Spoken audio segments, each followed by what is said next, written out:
morning. I'm Kate Pittman with the Vibe Creative District and also with Creative Mornings Virginia Beach.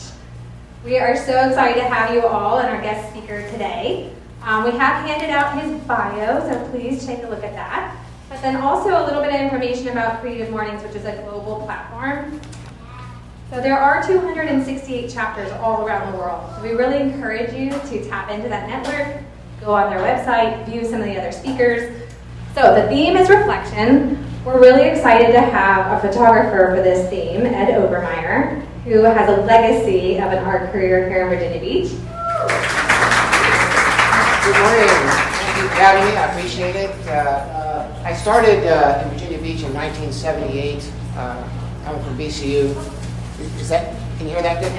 Yeah, I came from VCU and went to college in art education, thinking that would be my backup, even though I'm a painter and I was really active in painting and entering the boardwalk art shows and Neptune shows, and that'd just be my backup.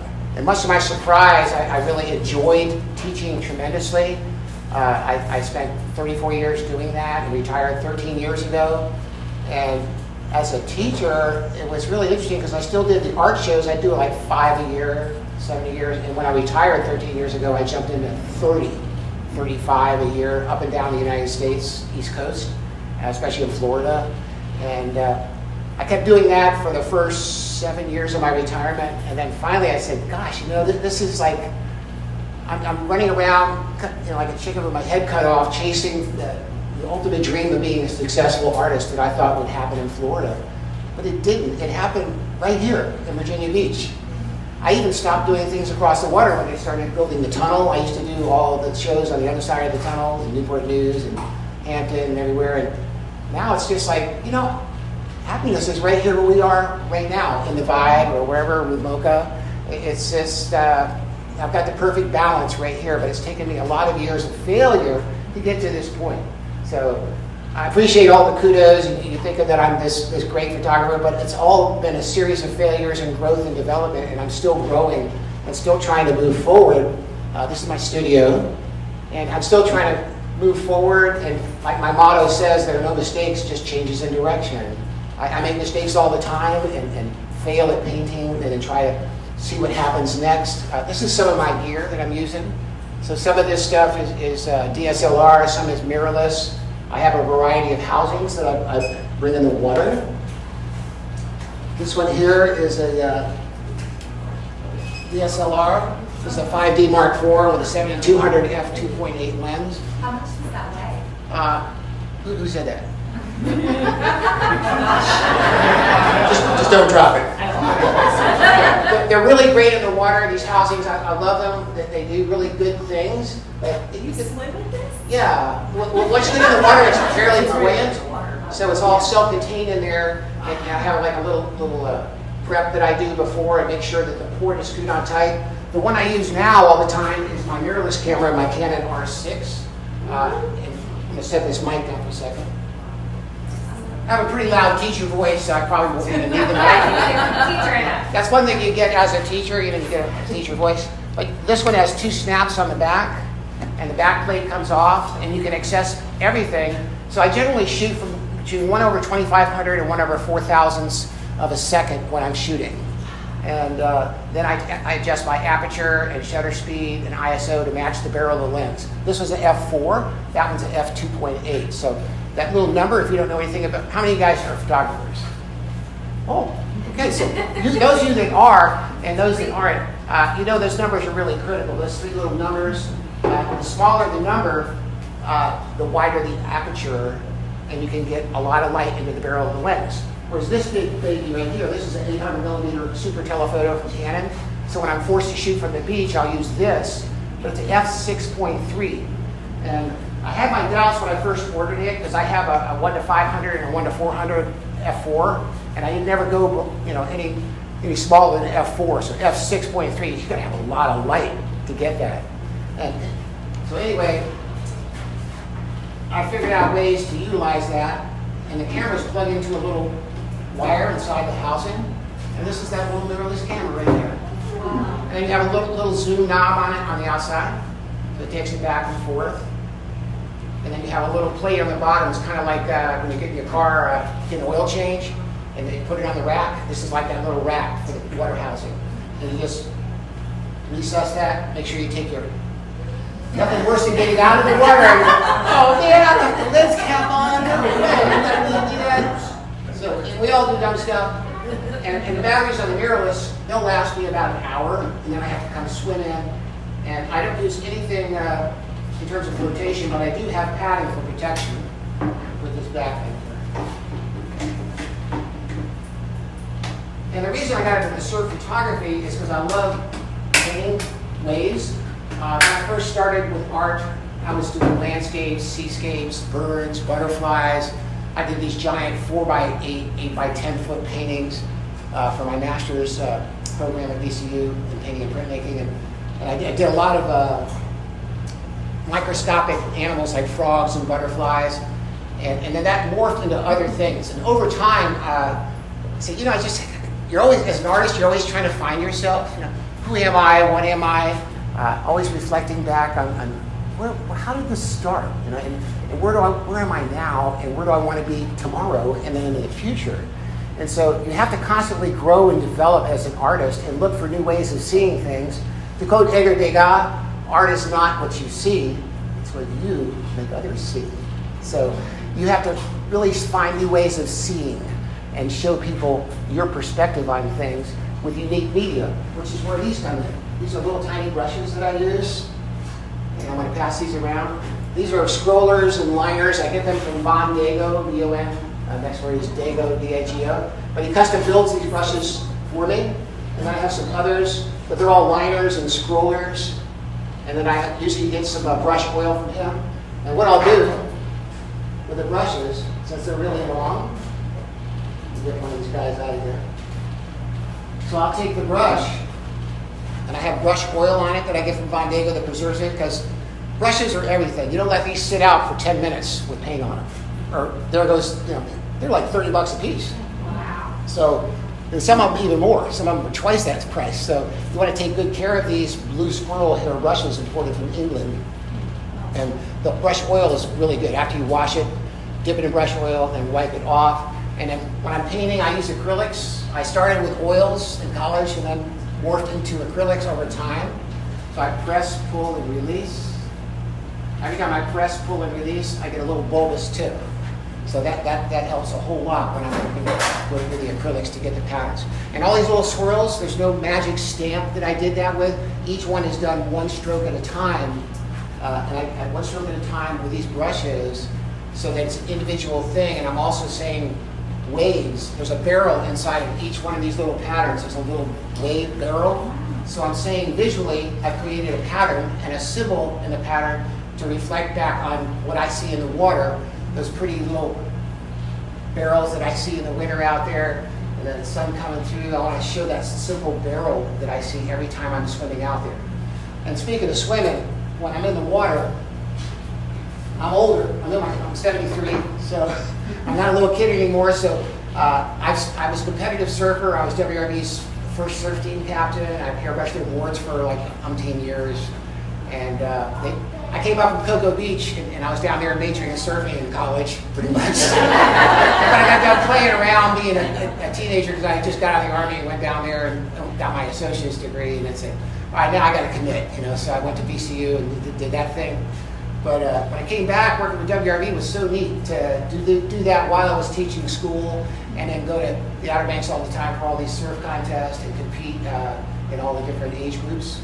And be a judging coordinator for the Eastern Surfing Association. It was great fun. And now I work with the World Surf League and the Surfline and do some neat stuff for those guys. But all this was like a fantasy back then, right? When you're starting. How do you get here? You have to look back on where you were and how you got there. So it's a matter of networking and tagging people.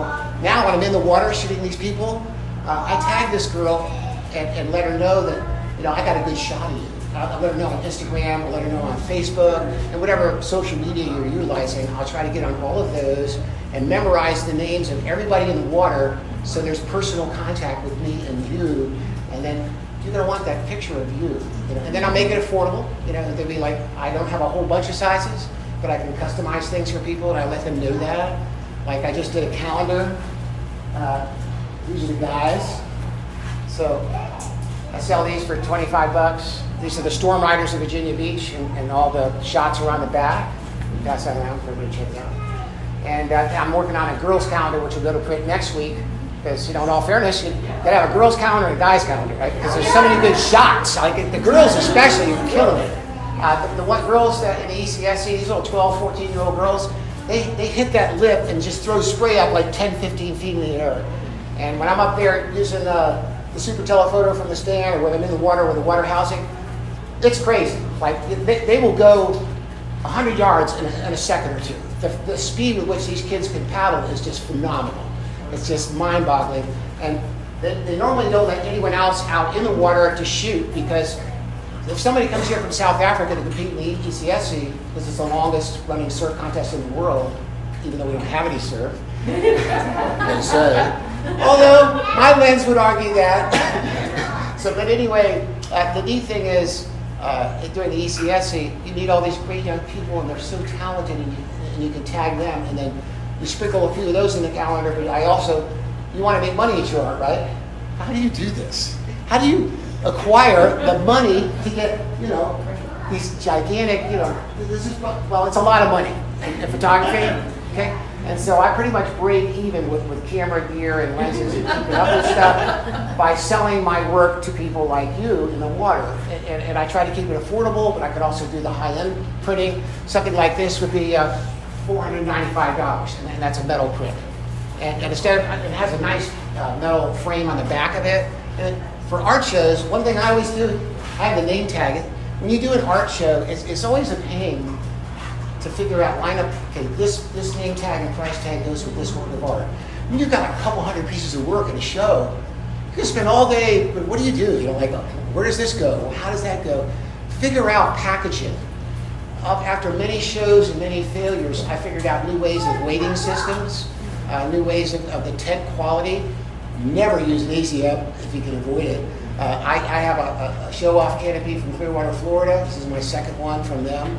And they hold up really well. And then I get the canvas walls, and then I have the exterior vinyl walls as well. You always get a skylight when you order a tent, so you have light coming in. And then I have a light tracking system I got from propanels.com. And then I have a Jackery 1000 battery that powers my lighting system. And that can go for 24 hours to power all my lights. And I have like 6 LED lights plus my electronic devices in my tent, so I can just plug all that in my Jackery. I think it's amazing. And then it has solar panels. And the solar panels go out for like 10 feet. You can put those behind your tent during the day and charge your Jackery battery up. So much better than the hernia-inducing deep cell marine batteries.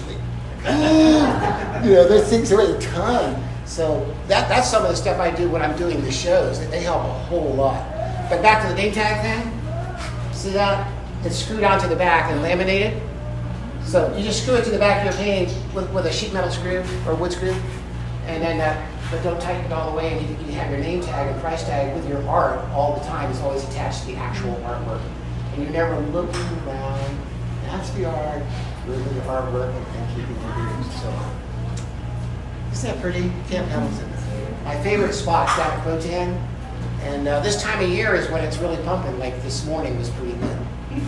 This Wednesday it was like a foot or two overhead in the Outer Banks, and it was supposed to be that good here. I got up at 4 in the morning, so when I go out to go surfing, I get up early. I put on the fin socks to protect my feet.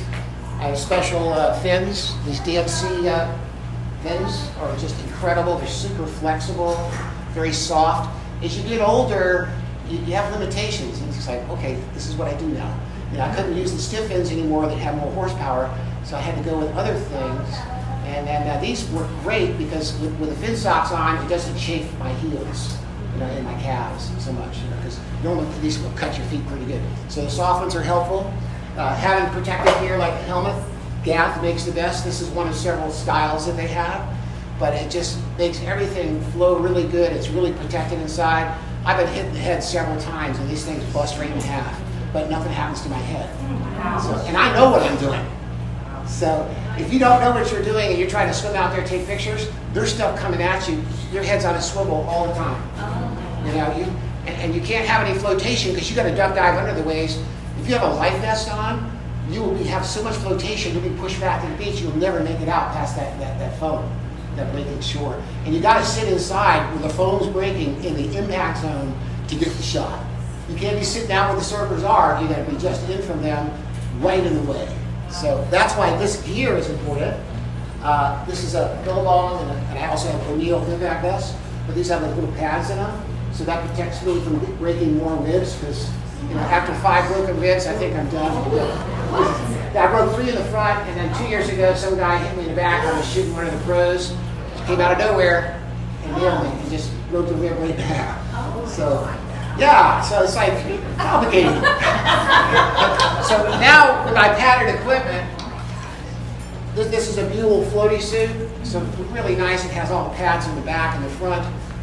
Also makes you look like one of those cartoon muscle men. If you're not in shape, this will make you look like you are. It's kind of a neat thing. And so that's just some of the gear that I wear all year. It's very expensive. The camera is expensive enough, but then you have the wetsuits. So the helmet's nice right now, but that's just a large. But then I need extra large. Every time I get a new suit on, like when I wear that's a 3.2, 3mm body and 2mm arms and legs. And then when you go into 3.2 full suit, I have several of those that are different for different conditions.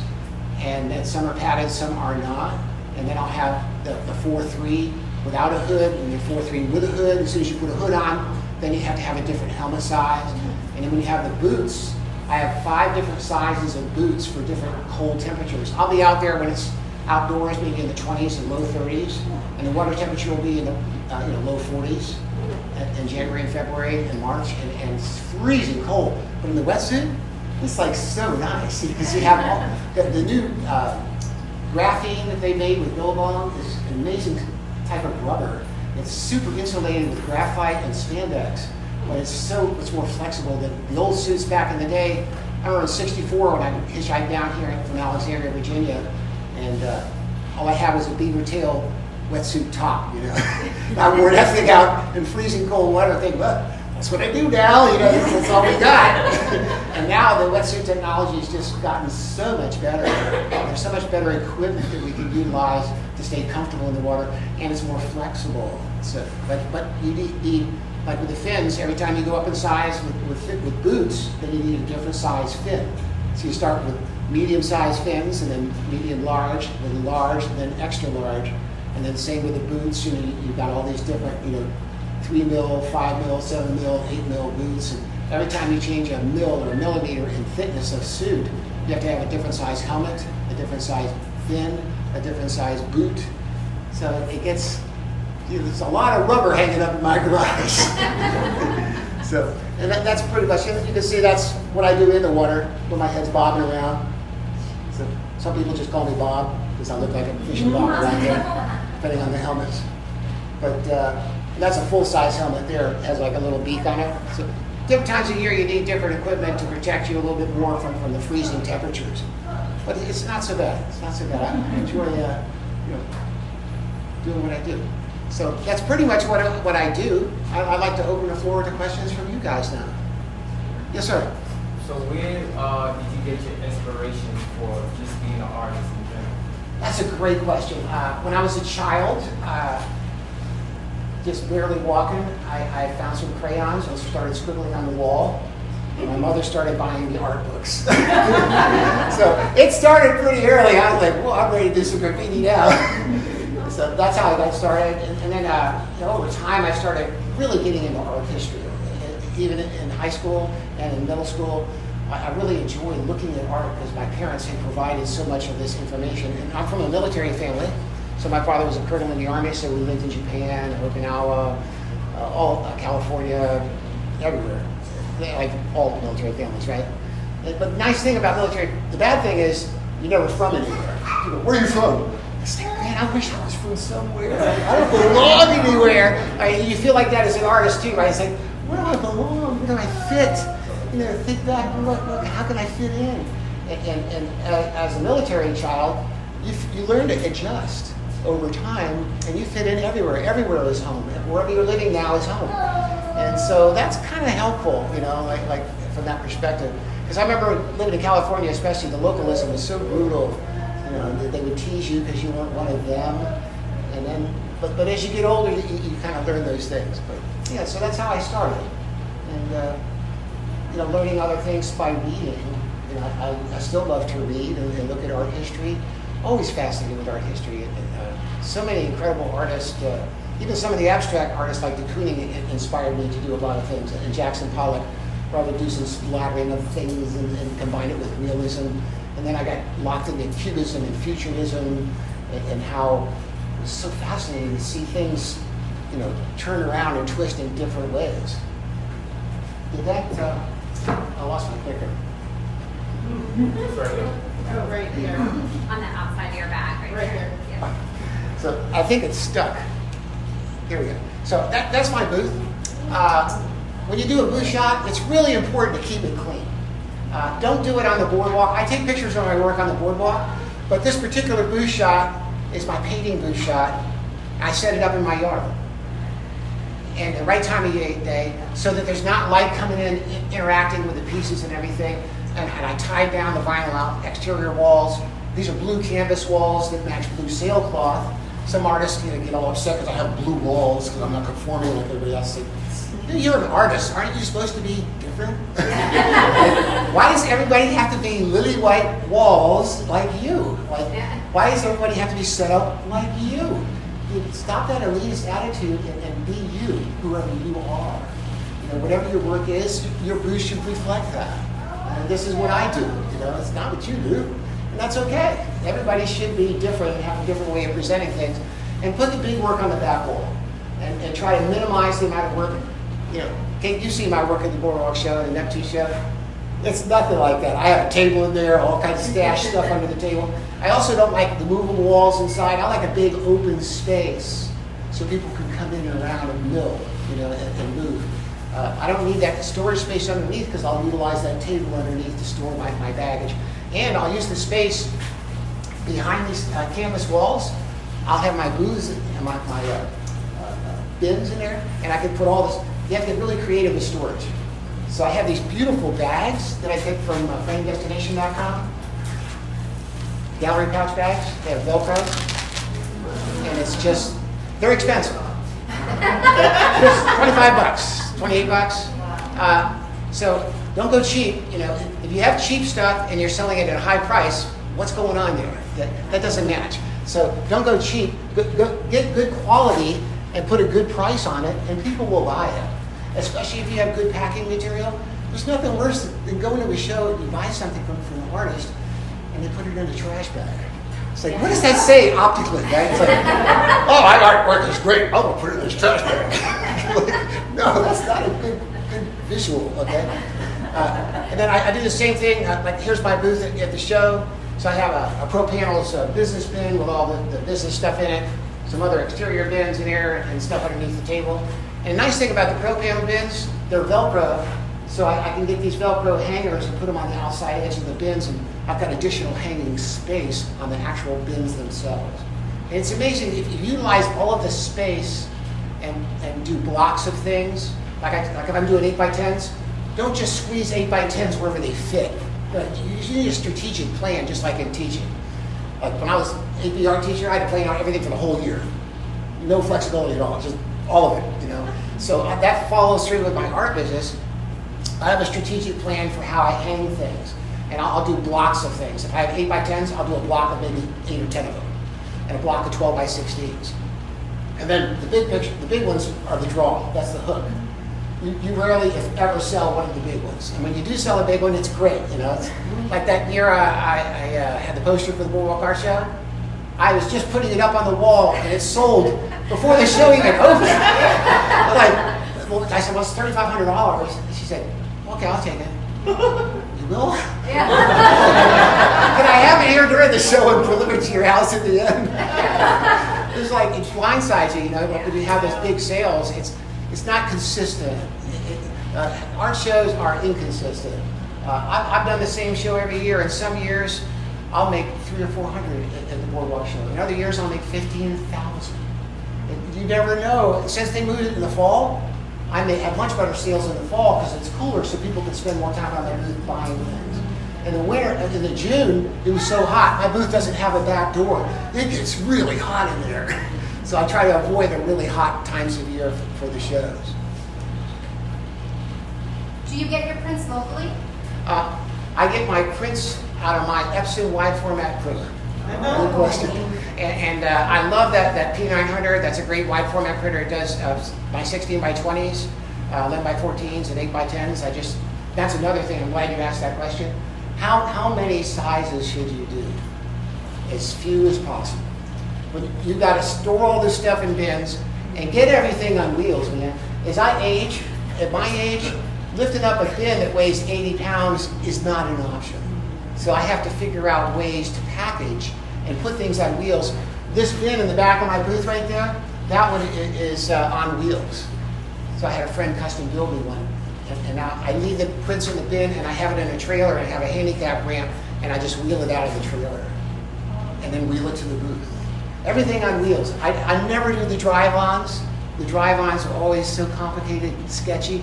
But also later in the day when the rain arrives.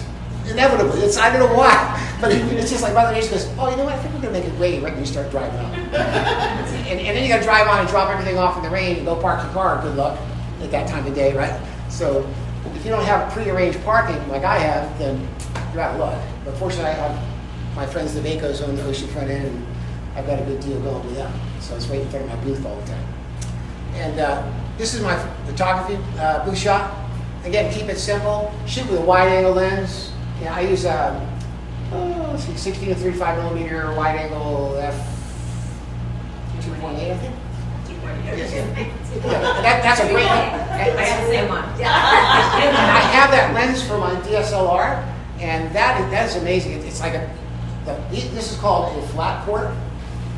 So for lenses that are not wide angle, but when you have super wide angle lenses, then you have this super wide piece that goes on it, or a big bubble, a dome port, and those are really neat. But you have to be super. You have to be like, if I'm shooting it with a dome port, I got to be this close to you, because that port's going to hit me right in the face or something. You know, you got to get a fit in the face. It's tricky. When you have a shorter wide angle lens, you know you've got that same lens. You got to be very close to that. You're probably using it for butterflies and frogs and flowers and things up close, right? And just getting that super macro zoom shot, or not zoom, but pretty close. So that's important. I also have a floor, like on the hard ground. I use that black sectional foam stuff. It's so much easier on your back. And I see a lot of artists with back problems and knee problems. That sectional foam flooring is easy to transport. It's light. It all fits together. And when you set that up before setting up your booth, hey, it's 10 by 10.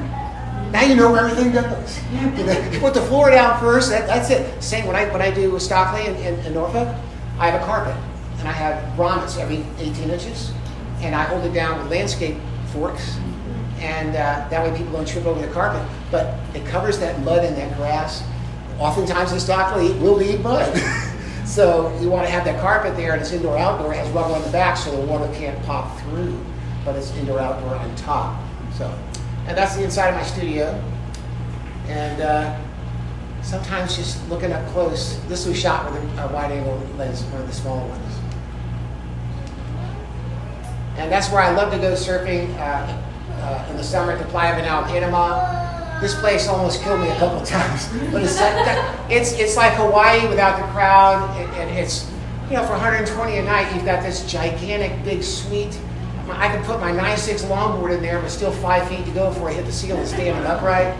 Last time I went, I got stung by a scorpion. I had my leash on a log, and I just played around, then grabbed my leash. Oh man! I thought it was a hornet that stung me, and I looked down. There's this little tiny scorpion. It was like brown and yellow, and they're the most toxic. The big black ones, they're not so bad, but it's the little guys that get you. And so I went out surfing for 3 hours. Where did you say that was? Playa Venal, V-E-N-A-O, in Panama, in Central America, on the Pacific coast of Panama. These are some of my paintings. I love creating patterns, and now I'm using interference metallic paint from Golden. Whoa. Yeah, it's like I mixed that with my other Liquitex paints, and wow, it's so neat to mix just enough of the metallic in there so you get this little sparkle that you see in the water when you see the water reflections. How do I make that reflection and replicate it? And now they've come up with this new material for painting that is so neat. And if you just don't overdo it, you can get this really neat metallic quality in all of your work. It's called interference metallic from Golden. There's another one. And I love just creating the patterns. To me, life is a pattern, a series of patterns that we're diving in and out of and trying to work our way through the maze and see where we end up at the end. And when we get there, what's beyond that? It's like when I was a kid and we lived in the mountains. I always wanted to know what's over the mountain. That's why I wanted to get to the ocean, to that infinite blue space. When you look out there, and that's why the ocean's so nice to me, because it's so open and inviting. It's that beautiful blue space, and you could just sit there and meditate on this infinity. It goes forever. Whereas in mountains, what's on the other side? What's on the other side? This is another 4 by 6 foot piece. Some of these patterns are so much fun to make, and that's another reason I got into the surf photography. I started using photographers' photographs as inspiration for my paintings in Hawaii and California. And then after a while, I said, I've got to do my own. I want the whole thing to be me from the beginning and the end. I swam, I put forth the effort, nearly drowned, almost lost my camera. Nothing worse than being in the water. These ports that screw on, if you don't screw those on completely tight, manhandle it, the water goes down the threads of the port. I'll show you. This port is currently on there. So those are the threads, right? Inside the housing is a blue little seal, okay, an O-ring. And if you don't get that down to that O-ring, the water goes down the threads of this port. It goes down there, and then it stops at that O-ring. So if you don't have that on super tight, you get a leak. How do you know you got a leak? Well, good question. You're out there shooting, and all of a sudden it goes, machine gun, it's like, uh-oh. There's a little computer chip at the bottom of that plate that attaches to the shutter. And it activates it, and that's how you get your shots, because you can press from the front of the housing, or you can use the trigger at the bottom. I like using the trigger, and then I can zoom in and out as I'm working. One hand's shooting the shot, and the other hand's zooming in and out. And then I can also adjust the settings on the back with the button. I have full manual focus and manual settings on the back to do shutter speed, aperture, and ISO. But most of the time, you're not going to have time to futz around because you're dodging surfers, you're dodging waves, so you need to probably use shutter priority, and that seems to work best. And don't be boggled by all these new cameras and all the settings. It's so, especially the autofocus settings. It took me forever and so many failures to figure out the right thing that worked for my condition. Your condition, who knows what you need? Do you want it? You can choose it to focus on people, which I do, and the eye, or you can have it when you're shooting birds, and I set it to shoot birds, focus on birds. Because the camera's going to look for different stuff. Even though you set all this stuff, the camera's pretty smart. It's going to do stuff. If you've chosen poorly, it's going to go, that's not going to work. You can't shoot at 1/2500, it's going to be 1/600 because there's not enough light. So the camera knows these things. So you have to be smarter than the camera and know what the camera is going to do and match up those 3 settings, shutter speed, ISO, and aperture, to match the barrel of the lens that you have, which in this case is an f4. Yes, ma'am. So Ed, talk about your network. So you talked about tagging people in the ocean and the surf, but I know you from being associated with every arts organization and art show in Hampton Roads. Yep. So how did you build that network, for yourself and get engaged with all those organizations? That's a great question. I started with the teaching, and all of my students became my best clients. I stopped back there. And over time, my students had children of their own, and then I try to memorize their names in the water. When I go in the water, what's your name? Where do you live? You live here at the beach, or you live in Chesapeake? You come all the way to the surfer. Wow. And I try to think of something visually to remember their name, and then tag them on Instagram, Facebook, or whatever other thing. But I established this network also with the art shows that I do. The more shows you do, the more people see you, the more engagements like this opportunity that Kate offered me are great ways to network. your network is established, not necessarily, you're not going to make money with some of these networking things necessarily, but it's going to help you connect.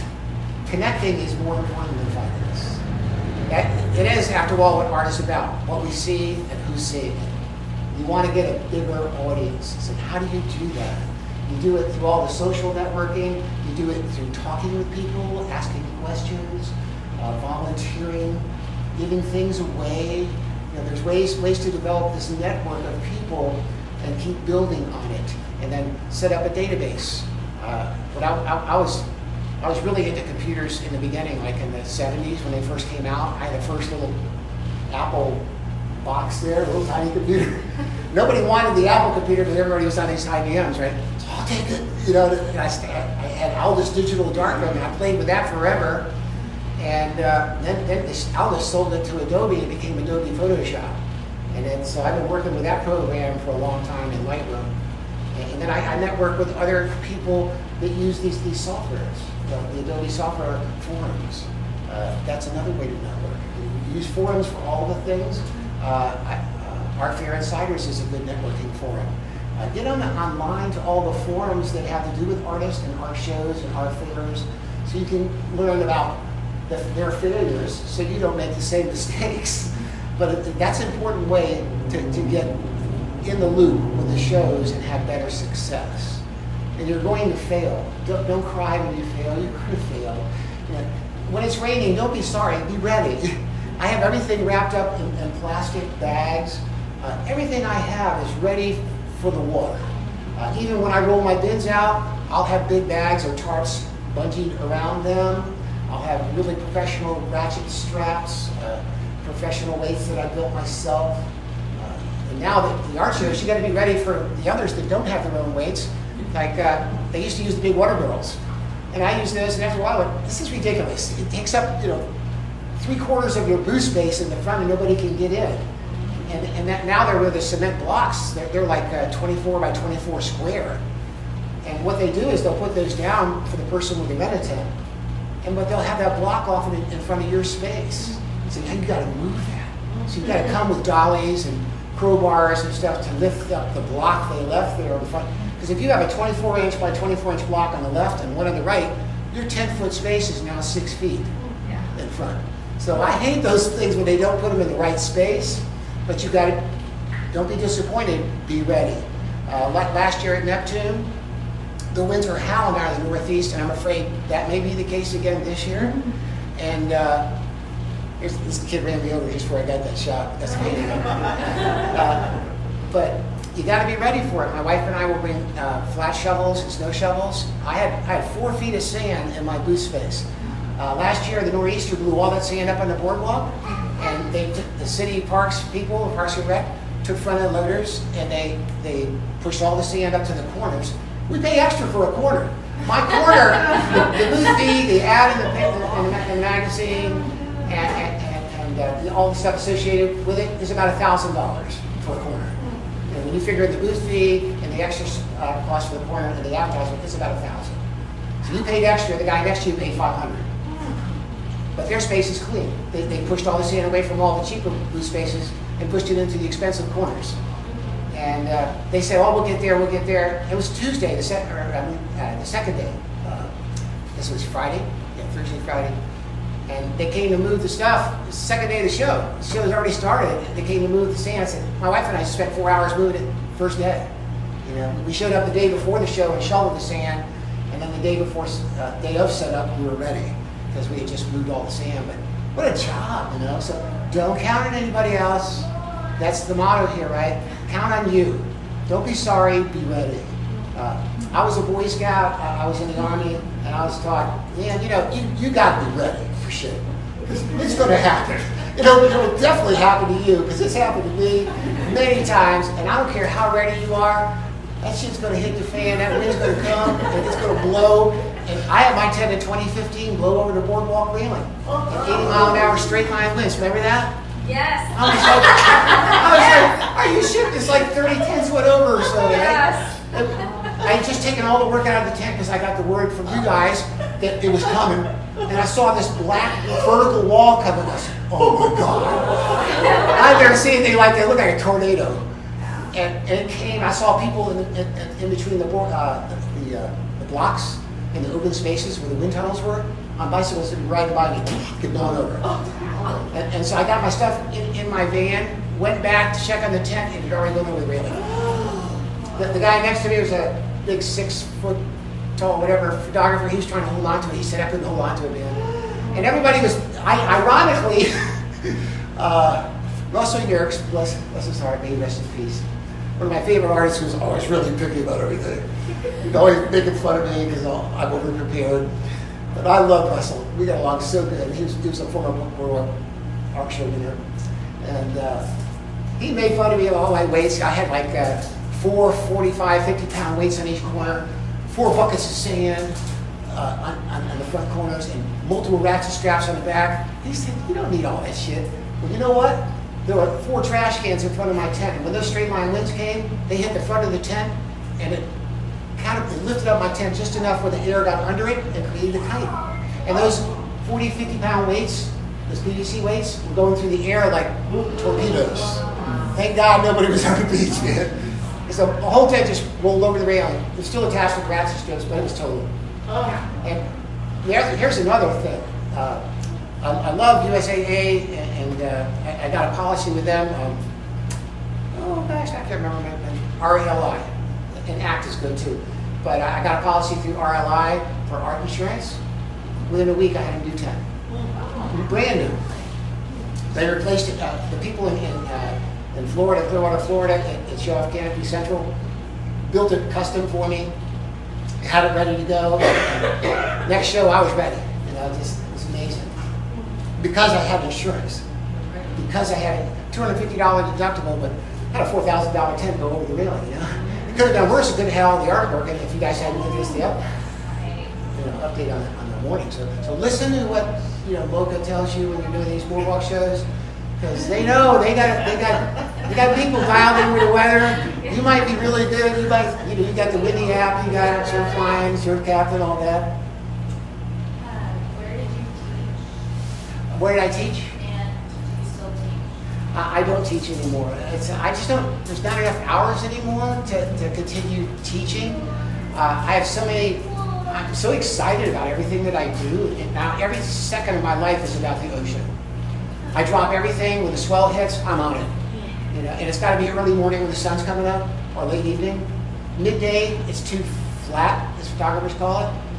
But I've had some of my best shots during the flat moments of the day because of the way I position myself and the sun coming in, hitting the lip. I wait for the wall of the wave to block the sun, and I shoot the light beam coming through, and it's like really cool, as you saw in some of those pictures.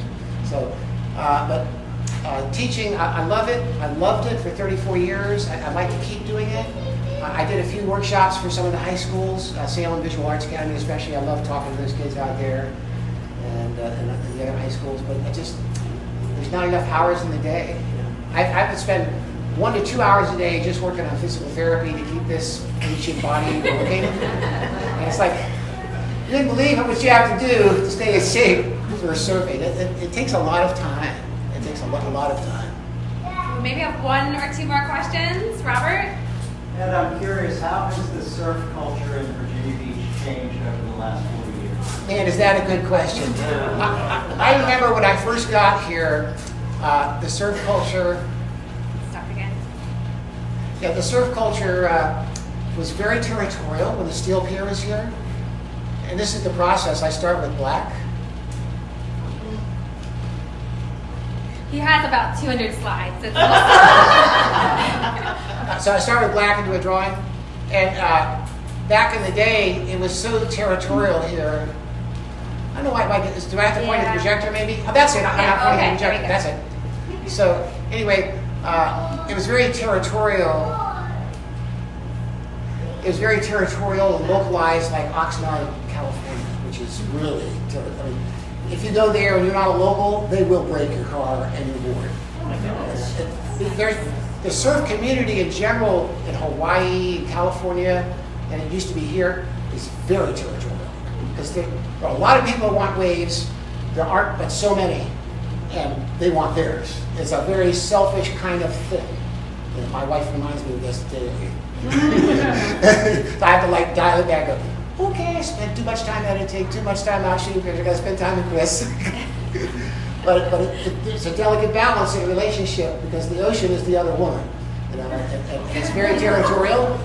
And now I think because of all the surf schools and things, it's become a lot more open. It's become a lot more open to surfing because of the surf schools, and attitudes are better. You still got those local guys, you know, the guys that can't end the profanity enough. You know, they just keep cussing and swearing and wanting to do terrible things. That's how I stuck my patterns start, by the way. See, they start with little loops and swirls, and then they evolve into this, and eventually become the reflections of the sky and the water. And those are the little brushes, the liner brushes. They create these big 40 by 60 pieces. And this is inside my studio. And that's my vehicle and my trailer. And that's another thing, you know, Kate asked about how do you network? Advertise. Put your work. I put my photographs and my paintings on my trailer. And Rick Ricketts at Sign Masters is fabulous for that stuff. I gave him all the high-res images, and he did, you know, give people the freedom to take your work and do something good with it. I'm a good graphic designer, but I'm not a great one. That's why I had Amy at River City Graphics do my calendars, because she's an amazing graphic designer. I gave her free liberty to do whatever she wanted with my photos, and she took bits of my paintings, bits of the photos, and made the sickest stuff ever. You know, good printing. At River City Graphics, if you need things printed, they are the go-to people. They're local here too. That's another part of the networking. I'm reflecting back. I used to send stuff out to California to get printed, and when I do the metal prints, I still get them from Art Beat Studios in California, because free shipping. You know, you get stuff like this shipped, it's big bucks. So if I order 5 or 6 prints, I think you have to order over $200 worth of stuff, which is not hard to do when you're printing. So if I order $800 worth of metal prints, it's all free shipping. So bingo, you know. Art Beat Studios, great company. I worked with a lot of the metal companies over the years, and some of them are good. I worked with Vivid Metal Prints in the Carolinas. At first they were good, and after a while, they just kept turning my blues into purple, and then they would say, it's your fault because you got this. And say, no, man, I'm over here in Photoshop. My monitor is calibrated. I've got the color checker software. I've got the color checker hardware. I took the photo. And for those who don't know what a color checker is, it's a little, kind of like a booklet. It folds open. It has little squares of color.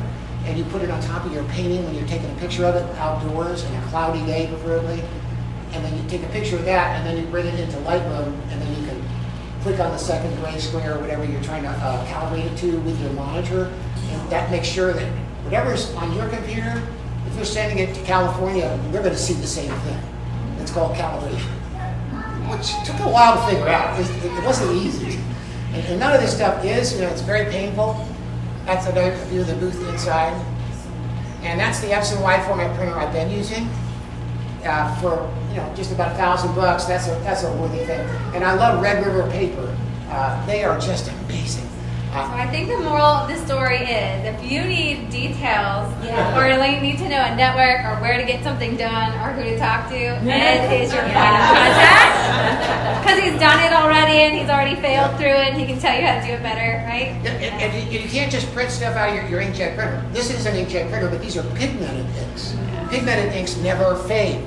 They're about $45 each, and you see there's quite a few. And you always have to have a second set, because they're going to run out, and certain colors will run out more than others. And you'll figure that out as you're printing, and whatever your subject matter is, and whatever your chromatic range is. The same with the paper. You always keep that in stock, because there's nothing worse than somebody says they want something, and then you can't print it immediately. You want to provide instant gratification for the public. When they want something, you have to be able to deliver it. You can't go, well, I'll have that in about 2 weeks for you. By then, they'll forget about it, and they don't want it anymore. You have to hit the iron while it's hot in this business. So, but thank you for letting me.